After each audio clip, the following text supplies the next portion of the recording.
Hi guys, welcome to శివాందిగో.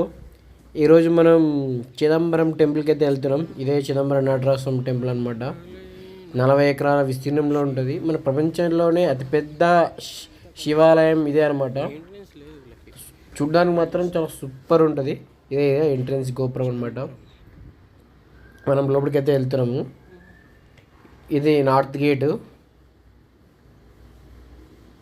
చూడండి, లోపల మాత్రం మంచి సూపర్ ఉంది. చెట్లు గిట్లు అన్నీ. ఇది పంచభూత లింగాలలో ఒక లింగం అనమాట, ఆకాశలింగము. ఇక్కడ స్వామివారు 3 రూపాయలు దర్శనం ఇస్తారు. ఒకటి లింగ దర్శనం, ఇంకొకటి నటరాజస్వామి రూపం, ఇంకొకటి అదే చిదంబర రహస్యం. చిదంబర రహస్యం అంటే మీకు తెలుసుగా, చాలాసార్లు వినే ఉంటారు. దాని గురించి కూడా ఈరోజు మనం ఈ వీడియోలో తెలుసుకుందాం. చూడండి, గుడి మాత్రం మామూలుగా లేదు, చాలా అద్భుతంగా ఉంది. చాలా పెద్ద టెంపుల్ అనమాట ఇది, నటరాజస్వామి టెంపుల్. అయితే ఈ ఆలయ చరిత్ర మనం చూసుకుంటే కనుక, ఒకప్పుడు ఇక్కడ పెద్ద పెద్ద అడుగులు ఉండేవి అనమాట. ఆ టైంలో ఇక్కడ ఋషులు కూడా ఉండేవారు. ఆ ఋషులు ఏంటంటే మంత్రశాస్త్రంతో దేవునైనా సరే నియంత్రించవచ్చు అనే గర్వంతో ఉంటారనమాట. ఇదంతా గమనించిన పరమశివుడు ఒక యాచకుడి రూపంలో అడవులలోకి వస్తాడనమాట. శ్రీ మహావిష్ణువు ఒక మోహిని రూపంలోకి అడవులలోకి ఇద్దరు వస్తారు. అప్పుడు ఋషుల యొక్క భార్యలు ఈ యాచకుడిని చూసి ఆకర్షితులవుతారనమాట. ఈ ఋషులు కూడా మోహిని చూసి బాగా ఆకర్షితులు అవుతారు. కొద్దిసేపటి తర్వాత ఋషులు రియలైజ్ అవుతారనమాట. రియలైజ్ అయ్యి ఆ ఋషుల భార్యలు ఇట్లా యాచకుడికి ఆకర్షితులు అవుతున్నారని చెప్పి ఆ యాచకుడి మీదకి తన మంత్రాలతోటి ఒక పాములను పంపిస్తారు. ఆ శివుడు ఏం చేస్తాడనమాట, ఆ పాములను మొత్తం ఒక ఆభరణంలాగా చేసుకుంటారనమాట. తర్వాత ఇంకా కోపంతో ఈ ఋషులు అనేటోళ్ళు ఏం చేస్తారు, మళ్ళీ ఒక పులిని పంపిస్తారనమాట. ఆ పులిని మొత్తం చీల్చి ఆ పులి తోలను మొత్తం నడుము చుట్టుకుంటారనమాట ఆ యాచకుడు. అదే పరమశివుడు అనమాట, యాచకుడు రూపంలో ఉంటాడు. దాని తర్వాత ఇంకా కోపోద్రిక్తులైన మన ఈ ఋషులు ఏం చేస్తారు, ఒక రాక్షసుని ముయాలన్ అనే ఒక రాక్షసుని, ఒక అజ్ఞానానికి గుర్తుగా ఉన్న రాక్షసుని తన మంచోర్తంతో చేసి పరమశివుడి మీదకి పంపిస్తారు. పరమశివుడు ఒకే దెబ్బతోటి చిరునవ్వి నవ్వి నడుము మీద కాలు పెట్టి అణిగిదొక్కి ఆనంద తాండవం చేస్తాడనమాట. అప్పుడు ఈ ఋషులు అంటే వాళ్ళు రియలైజ్ అవుతారు, మన ముందుకు వచ్చిన స్వయాన పరమశివుడే అని చెప్పి రియలైజ్ అయ్యి కాళ్ళ మీద పడతారనమాట. ఇట్లా ఈ కథ అనేది, ఈ స్టోరీ అనేది అక్కడ జరిగింది. ఈ స్టోరీ ఇంకా వేరే స్టోరీ కూడా ఉందన్నమాట. ఇక చూడండి, టెంపుల్ మాత్రం ఇట్లా గోపురం చూడండి ఎంత బాగుందో, అసలు మామూలుగా లేదు గోపురం. చాలా పెద్ద గోపురాలు, అద్భుతమైన గోపురాలు. ఈ టెంపుల్లో మాత్రం శిల్పకళ కూడా మామూలుగా లేదు.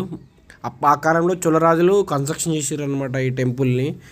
ఈ 40 ఎకరాల విస్తీర్ణంలో ఉంటుంది. ఇంత అతిపెద్ద దేవాలయం. చూడండి, లోపల గోపురంగానే అంత మామూలుగా ఉండదు. చూడండి గోపురం ఎంత అందంగా ఉందో, అసలు బ్యూటిఫుల్. ఇది అయితే చిదంబరం టెంపుల్ అనేది ఎన్నో రహస్యాలు దాగున్నాయి అనమాట చిదంబరం టెంపుల్లో. ఇవన్నీ సైంటిఫిక్ ఫ్యాక్ట్స్ అనమాట, మామూలు కూడా కాదు. ఎట్లా అంటే ఈ చిదంబరం టెంపుల్ మొత్తం ఒక మనిషి శరీరాకృతిని కలిగి ఉంటుంది. మనిషికి నవరంధ్రాలు ఉంటాయి. ఇట్లా కూడా ఈ టెంపుల్ కూడా 9 ఎంట్రన్స్లు ఉంటాయి అన్నమాట. అట్లా గర్భగుడి కూడా మన గుండె ఎట్లయితే ఎడమవైపు ఉంటుందో, గర్భగుడి కూడా కొంచెం అట్లా ఎడమవైపు ఉన్నట్టు అనిపిస్తుంది. ఇక్కడ గుళ్ళ లోపల విష్ణుమూర్తి దేవాలయం కూడా ఉంటుంది అన్నమాట. విష్ణుమూర్తి టెంపుల్ కూడా ఎందుకు ఉంటుందంటే, ఇక్కడ శివపార్వతులు ఇద్దరు పోటాపోటీగా నృత్యం చేస్తున్నప్పుడు విష్ణుమూర్తి జడ్జిగా వస్తాడనమాట. ఈ శివపార్వతులు ఇద్దరు పోటాపోటీగా డ్యాన్స్ చేస్తున్నప్పుడు దేవతలందరూ బాగా వీక్షిస్తారు అనమాట డ్యాన్స్ని, ఎవరు గెలుస్తారా అని చెప్పి. కానీ శివపార్వతులు ఇద్దరు సమానంగా డ్యాన్స్ చేస్తుంటారు. చివరికి శివుడు తన చెవిడికున్న అంగుళాన్ని తీసి కింద పడేసి మళ్ళీ కాలితోని తన కుడి కాలుతోని మళ్ళీ చెవికి పెట్టుకుంటారు అనమాట. అటువంటి స్టెప్ ఒక స్త్రీగా పార్వతీదేవి చేయలేకపోవడంతో శివుడు గెలుస్తాడు అనమాట. కానీ ఇద్దరు డ్యాన్స్ మాత్రం ఇద్దరు సరి సమానమే. ఇద్దరు చాలా బాగా డ్యాన్స్ చేశారు అనమాట. అదే అందువల్ల విష్ణుమూర్తి అక్కడ ఇక్కడ ఉంటాడు అనమాట టెంపుల్లో. మనకి కమలాసన్ గురించిన దశావతారం సినిమాలో కూడా ఇక్కడ విష్ణుమూర్తి విగ్రహాన్ని చెప్పి తీసుకుపోయి సముద్రంలో పడవేసి అదంతా ఉంటుంది. అది కల్పితము నిజమో కాదో నాకైతే తెలియదు, కానీ ఈ టెంపుల్కి చూపిస్తారు అనమాట. ఇది మూవీ యొక్క హిస్టరీ అనమాట.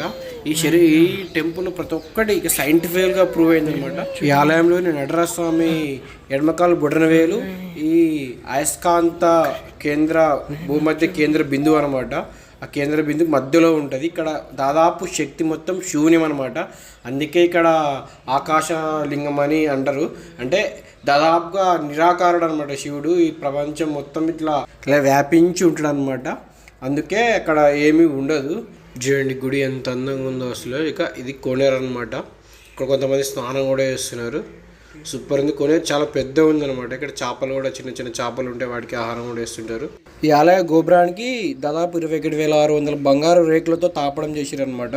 అండ్ దీనికి 72,000 మేకులను యూజ్ చేసిర్రు. అది మన శరీరంలోని నాడులను సూచిస్తుంది. మనం చెప్పిన చిదంబర రహస్యం అంటే స్వామివారి నటరాజ స్వామి వారి కన ఒక తెర కప్పబడి ఉంటుంది అనమాట. అది రోజు 4 సార్లు మాత్రమే ఓపెన్ చేస్తారు. రోజువారీ పూజా కార్యక్రమాలకు అనమాట. ఆ బంగారు పత్రాలు అనేవి ఇక్కడ వేలాడదీయబడి ఉంటాయి అనమాట. అక్కడ ఏమి ఉండదు, శూన్యం ఉంటుంది. ఇదే ఆకాశ లింగానికి దర్శనం అనమాట. పక్కన నటరాజ స్వామి పక్కన శివగామి దేవి ఉంటుంది. గుడి మాత్రం అద్భుతంగా ఉంది. చాలా పెద్ద గుడి. ఖచ్చితంగా మనం మాత్రం విజిట్ చేయవలసిన గుడి అన్నమాట. మీరు కనుక టైం గుర్తు ఖచ్చితంగా విజిట్ చేయండి చిదంబరం టెంపుల్. మీరు ఒక అద్భుతమైన అనుభూతిని అయితే ఖచ్చితంగా పొందుతారు. చూడండి లోపల అద్భుతం. గుడి మాత్రం మామూలుగా లేదు, అద్భుతమైన శిల్పకళ. ఇక్కడ చూడండి మండపం ఉంది. ఇక్కడే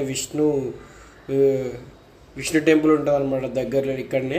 తర్వాత మండపము చూడండి ఎంత బాగుందో కదా అసలు, మామూలుగా ఉండదు. లోపల కూడా చూడండి ఆలయము ఇంకా ఇంత బాగుంది కదా. చూడండి మీరు మాత్రం ఖచ్చితంగా విజిట్ చేయండి. ఇక్కడ చూడండి టెంపుల్ స్తంభాలు చూడండి. స్తంభాలు ఎంత స్ట్రక్చర్డ్గా ఎంత మంచి శిల్పకళ ఉందనమాట. ఇది చిదంబరం ఆలయం గురించి నెక్స్ట్ వీడియోలో మళ్ళీ కలుద్దాం. బాయ్.